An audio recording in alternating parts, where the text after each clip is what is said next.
ആശംസ ഭാഷണം നിർവഹിക്കുന്നതിന് വേണ്ടി MES സംസ്ഥാന പ്രസിഡന്റ് ഡോക്ടർ ഫസൽ ഗഫൂർ സാറിനെ ആദരപൂർവ്വം ക്ഷണിക്കുന്നു. ബഹുമാനപ്പെട്ട TP, വേദിയിലുള്ള ജമിയത്തുലമയുടെ KNMന്റെ പ്രവർത്തകരെ, സുഹൃത്തുക്കളെ, അസ്സലാമു അലൈക്കും.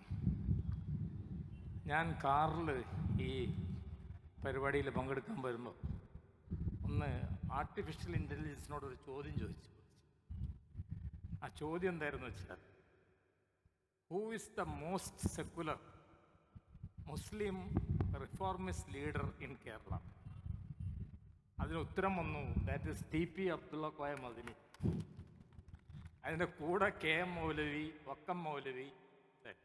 വളരെ സന്തോഷത്തോടുകൂടി എൻ്റെ പിതാവും ഉണ്ട് ആ കൂട്ടത്തിൽ. വളരെ രണ്ടാമത്തെ ചോദ്യം, MESഉം KNMഉം തമ്മിൽ എന്താണ് ബന്ധം? ഇത് പലർക്കും അറിയില്ല. ആർട്ടിഫിഷ്യൽ ഇൻ്റലിജൻസ് എന്നെ പഠിപ്പിക്കുകയാണ്. അതായത് ഒരേ അടിവേരിൽ നിന്ന് വന്നിട്ടുള്ള രണ്ട് പ്രസ്ഥാനങ്ങളാണ്. ആ അടിവേരിൻ്റെ പേരാണ് ഐക്യസംഘം.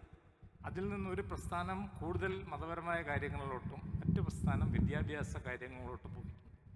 എന്നാൽ കൂടി രണ്ടും ഒന്നാണ്. ഞാൻ പറഞ്ഞല്ലേ ആർട്ടിഫിഷ്യൽ ഇൻ്റലിജൻസ് പറഞ്ഞു, തെറ്റിദ്ധരിക്കരുത്, ഞങ്ങൾ ഏതെങ്കിലും ഒരു വശത്താണ്. അപ്പം അതല്ല, ഞാൻ KNM തന്നെയാണ്, അതിനെപ്പറ്റി തർക്കമൊന്നും വേണ്ട. കാരണം മണപ്പാട്ട് കുഞ്ഞോമാജിയെന്നും കൊച്ചുമൊയ്തീനാജിയുടെ പേരക്കുട്ടിയൊക്കെ അത് തന്നെ ആവുള്ളൂ. എന്നാലും ഞാൻ നിങ്ങളുടെ കാര്യങ്ങൾ ഇടപെടുന്നില്ല എന്നുള്ള. അതോടൊപ്പം ഒരു ചെറിയ സന്ദേശം കൂടെ ഞാൻ പറയാൻ ആഗ്രഹിക്കാം. ഇപ്പോൾ വലിയ ചർച്ചകൾ വരുന്നുണ്ട് ചാനലിലൊക്കെ. ഈ ചർച്ചകളൊക്കെ ഇസ്ലാമിനെ നന്നാക്കാൻ വേണ്ടിയിട്ടുള്ളതാണ്. മനസ്സിലായില്ലേ? എൻ്റെ ഉദ്ദേശം നമ്മളെ നന്നാക്കാണ്. നമ്മളെ ശരിയില്ല, നമ്മളെങ്ങനെയെങ്കിലും നന്നാക്കണം എന്നാണ്. ചിലപ്പോൾ നമ്മളെ മതപണ്ഡിതന്മാർ അറിയാതെ ഈ കെണിയിൽ പോയി വീഴുന്നു. അനാവശ്യമായിട്ടുള്ള ചോദ്യങ്ങൾക്ക് നമ്മൾ ഉത്തരം നൽകേണ്ടതാണ്. നിങ്ങളവിടെ പോയി ഇരിക്കണ്ട. നിങ്ങൾ ചാവേറിനെ കഴക്കുന്നു, ഫസൽ ഗഫൂറിനെ കഴിച്ചോ, നമുക്കെന്തും പറയാലോ, വേറെ രീതിയിൽ എടുക്കൂല. അപ്പോൾ അതിനപ്പോൾ ഒരു ഉദാഹരണം പറയാം. What are the essential practices of Islam? അപ്പോൾ വഖഫ് ബോർഡ്, വഖഫ് അതിൽ പെട്ടതല്ല.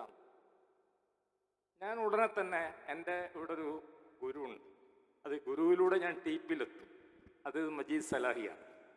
മജീദ് സലാഹിനെ വിളിച്ച് ചോദിച്ചു, essential practices of Islam does, I will speak in English for you also. So circumcision is not an essential practice of Islam. Waqf is not an essential practice. This is what they are saying.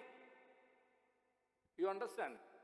So my question is, do other religions have essential practices? Tell me which one religion which has got essential practices. No religion is founded on the basis of essential practices.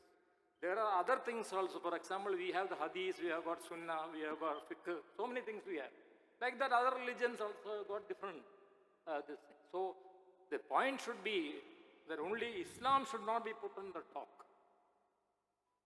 So you put Islam on the dock, put some funny question, and you put a person on the other side. Especially you put an ex-Muslim on the other side.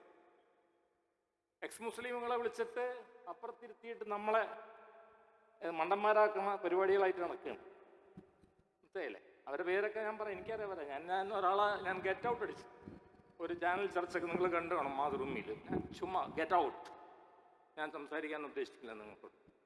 അപ്പോൾ അങ്ങനത്തെ സാഹചര്യങ്ങൾ ഉള്ളപ്പോൾ വളരെ നമ്മൾ പങ്കെടുക്കാതിരിക്കുന്നതാണ് നല്ലത്. കൂടുതൽ അതിൽ ഞാൻ KNMനെ അഭിനന്ദിക്കുകയാണ്. കാരണം ഈ വേണ്ടാത്ത ചർച്ചകളിലൊക്കെ ഒന്നും KNM പ്രവർത്തകർ അധികം പോകാറില്ല. സത്യമായിട്ട് ഞാൻ പറയണം. വേറെ ചിലർക്ക് ഇതിൽ പോയി, KNM അല്ല, അല്ലാത്തവർക്ക് പോയിട്ട് വേണം അവർക്ക് പ്രാമുഖ്യം കിട്ടാനെന്നുള്ള നിലക്ക് അവിടെ പോയിട്ട് ഷഹീദാവണം. മനസ്സിലായി? എന്ത് ഷഹീദ് എന്ന് പറഞ്ഞാൽ മനസ്സിലായില്ല നിങ്ങൾക്ക്? അതായത് നമ്മൾ ഉദ്ദേശിക്കുന്ന ഷഹീദല്ല കേട്ടോ, വേറെ തരത്തിലുള്ള ഷഹീദാണ്. അപ്പോൾ ആ നിലക്ക് ഞാൻ ഒരിക്കൽ കൂടി നന്ദി രേഖപ്പെടുത്തിയാണ് ഇന്നത്തെ മീറ്റിങ്ങിൽ എൻ്റെ വല്യപ്പ കൊച്ചുമൊയ്തീനാജി, അദ്ദേഹത്തിൻ്റെ സഹോദരൻ മണപ്പാട്ട് കുഞ്ഞോമദ് ഹാജി. അതിൽ ചെറിയൊരു കാര്യം കൂടെ ഞാൻ പറയാം. ദയവേത് നിങ്ങൾ എൻ്റെ പിതാവ് PK അബ്ദുൽ ഗഫൂറിനും കൂടെ അതിൽ പെടുത്തണം. അദ്ദേഹം ഇതിൽ പെട്ടത് തന്നെയാണ്. അദ്ദേഹം ഉണ്ടായിരിക്കുന്നു മാത്രമേ ഉള്ളൂ. ഇപ്പോൾ കുഞ്ഞാലിക്കുട്ടി സാഹിബ് പലരും ഉണ്ടായിരിക്കണമായിരിക്കും. കുഞ്ഞാലിക്കുട്ടി സാഹിബിനോട് ചോദ്യം ചോദിച്ച് അദ്ദേഹത്തെ മാതിരി ചോദ്യം തടുക്കാൻ കഴിവുള്ള ഒരുത്തരും ദുനിയാവിലുണ്ടാവില്ല. മനസ്സിലായില്ലേ? ചോദിച്ചോ കുടുങ്ങിപ്പോരും. അപ്പോൾ ഏതായാലും ഞാൻ എല്ലാ ഉപദേശങ്ങളും തേടുന്നത് TPയുടെ അടുത്തുനിന്നും മറ്റുള്ള KNM നേതാക്കളുടെ അടുത്താണെന്ന് മാത്രം പറഞ്ഞുകൊണ്ട് MESൻ്റെ പേരിൽ ഞാൻ എല്ലാ അഭിവാദ്യങ്ങളും കേരള ജമാഅത്തെ ഉലമക്ക് സമർപ്പിക്കുന്നു. അസ്സലാമു അലൈക്കും. ഡോക്ടർ ഫസൽ ഗഫൂർ സാഹിബിന് നന്ദി രേഖപ്പെടുത്തുകയാണ്.